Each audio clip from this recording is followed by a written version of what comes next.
Hey guys, the purpose of this video is twofold. One is to take a look at what just arrived in the Sencore box, and the other is to check out the quality of the new camera I'm using right now. So for the past couple years, I've been using a JVC Vario GZ HD 500, and it works fine. I got this used off of Amazon, very reasonable price. Certainly better than the older cameras I used that used actual tape. And this actually has a micro hard drive in it. So it's a little bit bigger and heavier than the latest cameras, but it does have an 8 or 9 hour record time, which is nice. But the light sensitivity isn't that great, and it's getting a bit old. So I was kind of curious to see what options are out there these days. And after a little bit of searching around, I came across this camera. Now, I really don't want to spend the money to get the latest and greatest camcorder, certainly not a professional grade one. I kind of like to get a high-end consumer grade camera that's a year or two old at a good deal. So I came up with this Canon VIXIA, I guess you'd say that, and this is the HF R50. It turns out the best deal I found was actually directly from Canon itself. They sell refurbished cameras. You get a warranty and all that stuff and all the accessories. It's repackaged in the original box and everything. So this was $200 plus a little bit for sales tax and shipping. Got it in 2 days. Right now I'm using the default settings. So it's 1080p, I think 30 frames a second. And it goes directly to MP4 inside the camera, or you could do it in RAW if you wanted to. And there are two higher video resolution settings, but then you really don't get much storage or much recording time because this is solid state. It has a flash memory inside, and just using the built-in memory, 8 gig, I believe, only gives about an hour of record time.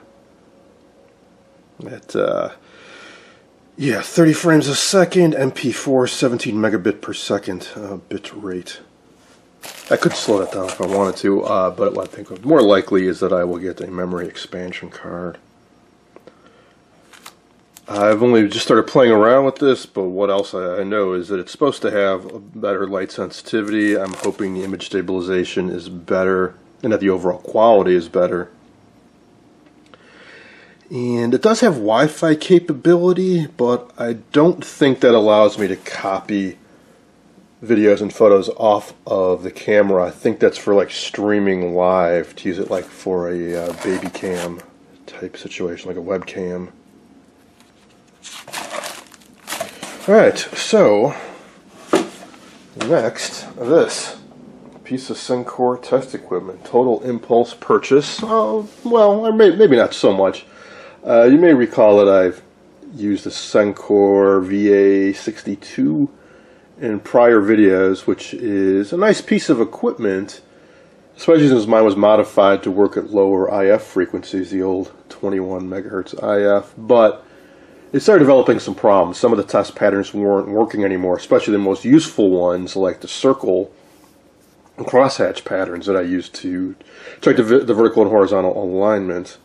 And it was pretty big and clunky. So I was looking around and I came across this, which is sort of a newer version of it. It's a VG91.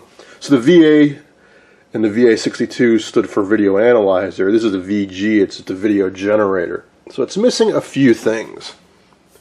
The VA analyzers can do a ring test on yokes and flybacks. It can generate a horizontal drive signal, add a built-in voltmeter, and a variable DC supply for setting, like say, the bias on an AGC bus. This really just generates test patterns, but it does it very nicely. I don't know if it works, but it was only 36 bucks. Prices on these are all over the place. I've seen them anywhere from like 20 bucks to 500 and up. The seller said it powers up. They did not have the capability to test it. I'm willing to take my chances for that kind of money. And it was shipped from a place fairly close by, I think. I don't recall the shipping being all that terrible. And this is a bit large, but it's really not that heavy. So what can it do? Well, it can do all your standard TV channels, VHF, UHF, and cable channels, and does the 45 megahertz IF, the key signals, like the video, sound trap, and 4.5 megahertz color burst, and FM sound. Sorry, not color burst, I meant 4.5 megahertz FM sound carrier. And the output attenuator looks superior to the other. The VA62 just had low, medium, high, then a variable. This also has low, medium, high, but it actually states in microvolts the actual output level. Keypad, I think that's just for dialing in the channel numbers. Seems a little bit overkill, like you just do up and down, but I suppose for cable, if you want to go from channel 1 to 125, it'd be tedious to push this up button 125 times.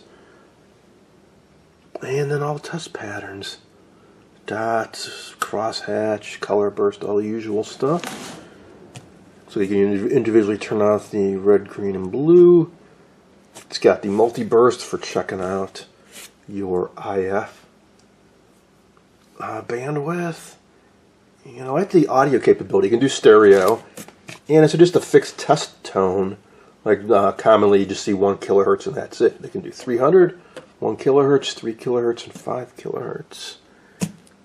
And I'm not sure this SAP and stereo pilot level would be. Certainly, none of my sets currently are new enough to have stereo, that's for sure. Not even color, for that matter. So let's get this up on the workbench and check it out. Alright, got it up on the workbench now. As you see, the synchronizing and accessory jacks for using with other devices. I'm really not too concerned about checking out the insides before I try powering it up. Maybe I will afterwards, whether it works or not, just to check what's inside. Got some optional feet down here. Install. Alright, so it is off. And it is plugged in. Power strip on. It does have feet on the back, so you can actually operate it like this vertically, no problem. And let's give it a shot. That's a very good sign. It sounds like there's actually a relay inside, like a time delay when you turn it on. Yeah, interesting. That's a good sign. 39.75, and I am in the 39.75 megahertz adjustable video trap mode. 4125, 4725. I would think that I could type in a frequency as well. So, no. Maybe you gotta go all the way up to 4575. Maybe it only does fixed frequency. That seems a little odd, though. You wouldn't be able to. It actually has a relay for the different attenuators. That's what I didn't like about the VA62 is the attenuators were really kind of dubious. It's just like low, medium, high. There were no actual like dB or millivolt ranges on like this has. So I expect this has a superior output attenuator.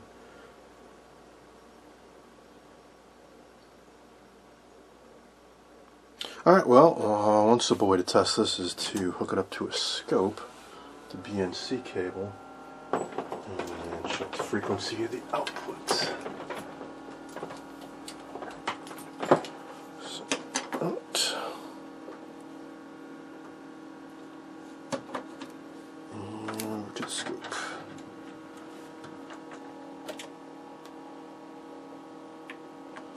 Yeah, that looks good. So here's what I saw when I said this looks good. What I meant by good was the attenuators are attenuating and the variable output is doing its thing. Looks a little noisy, but I'm not too concerned about that. Can't do frequency because it's a little noisy. Try bandwidth limiting. Nah. Alright, so I'll just do cursors. So about there. One about there. 45.25 megahertz. 45.75. Wow, my cursors aren't exact, so yeah, I think that's working alright. Trying some of the other frequencies. And down to 4.5 now. Weird. There seems to be some noise getting there. Oh, that might be the sound. No, it's not the sound modulation. Not test pattern. I'm not sure what that noise is coming from. And this time I can lock. Sort of. Yeah, it's about 4.5 megahertz. Alright, I trust that's pretty accurate. Go back over here and I should get a video signal. I think. Channel 61 though, which is pretty darn high. Where do they go to the trouble of having this keypad if all you can do is type in a channel number and nothing else with it?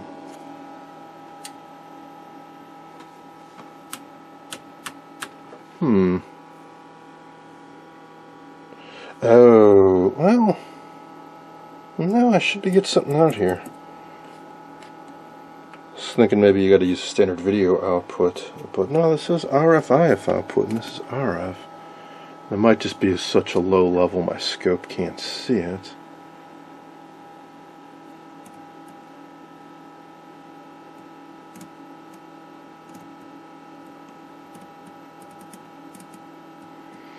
One simple solution to that is to hook up to a TV. Okay, yeah, well, whatever that mess is, that's definitely varying with the controls. Doesn't look much like a video signal. And I think it's varying a little bit as I change test pattern. Yeah, it definitely is.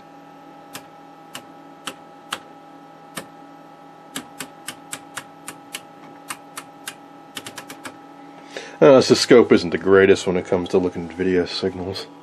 Like an analog scope's a little bit superior.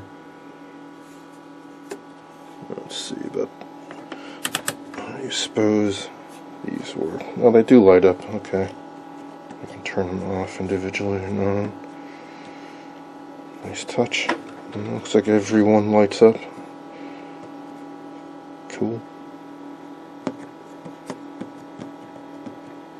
Oh yeah, and thought it was kind of interesting. You can actually individually enable the red, the green, and the blue.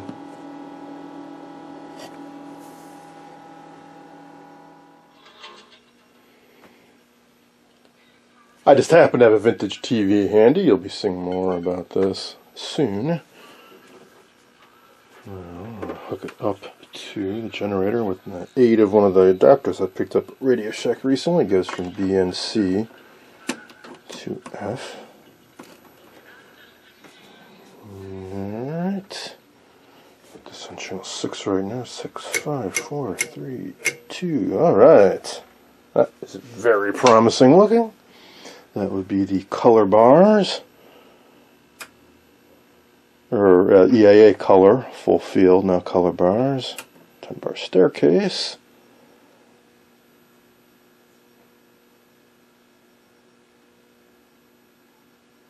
Cool. Crosshatch. Excellent. See, my vertical linearity is off a little bit. And do a circle. Yeah, now you can see how handy this is for this. So I can see that the centering needs to go that way a little bit, and the vertical linearity is off. So I'm looking at an egg shape right now. So if I return to the back, linearity control.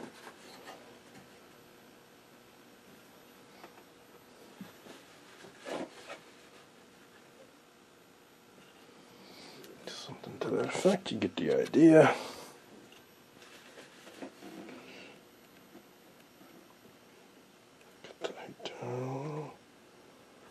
Alright, very cool, very cool. And dots. Use that for convergence on a color TV. And this is the single dot. And what they call just a raster, which is just a big old light screen. Alright, let's get over to the multi-burst. The sync on this needs a little bit of adjusting. And as I already knew, this set has pretty good bandwidth. Let's go all the way out to the last bar. Let me see if I can turn off these sections individually. These little buttons here.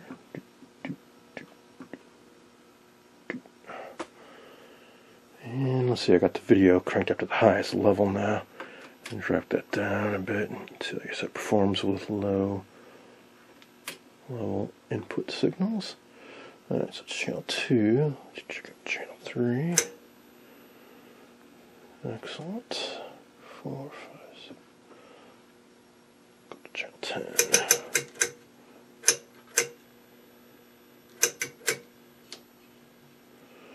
Alright, excellent. So as I've said in the past, if you can afford to gamble a little bit, use test equipment. Everything you see me use in all of my videos, everything was used.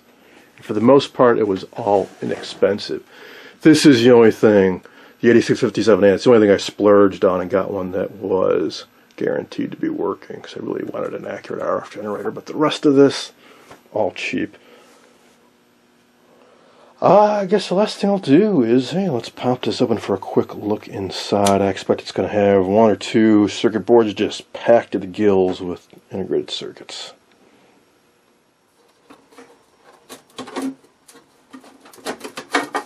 Yes. Nice aluminum. Alright, well, that's a bigger power supply than I expected. And as I said, bunch of circuit boards with integrated circuits. That's a little bit newer than I thought. A bunch of surface mount, and that must be the big RF unit in there. Much bigger power supply than I expected. It's got an old 2206 function generator. I wonder if they use that to generate the audio signal. We got some 74HC logic series. That's what all this stuff is. A couple EEPROMs.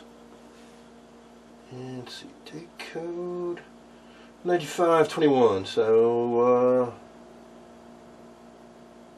this is I've seen another chip. This is from 1995 or thereabouts. So this is probably the output attenuator, and this is the programmable RF generator for doing the various frequencies of modulation, and this is probably doing the test patterns, I guess. As far as I'm going to go with this, it's a functioning unit, and I don't want to risk damaging anything. And now I also know that there aren't any bulging caps or anything to really be concerned about, so I don't see any reason not to just continue to use this as is. That's one last thing we could try here is check out the zoom. Thought this was kind of interesting. They got a diode mounted in a little holder here. Let's see, let's go zoom all the way. A little focusing trouble there. Resolved. So I'm curious to see how that works out in the video. I got good lighting on the workbench and I zoomed in really close. Alright, that is going to be it for this video. I have high hopes that the video quality is going to be really good, and that this will continue to function for some time to come. Hope you enjoyed this look at my new video camera and a Sencore VG91.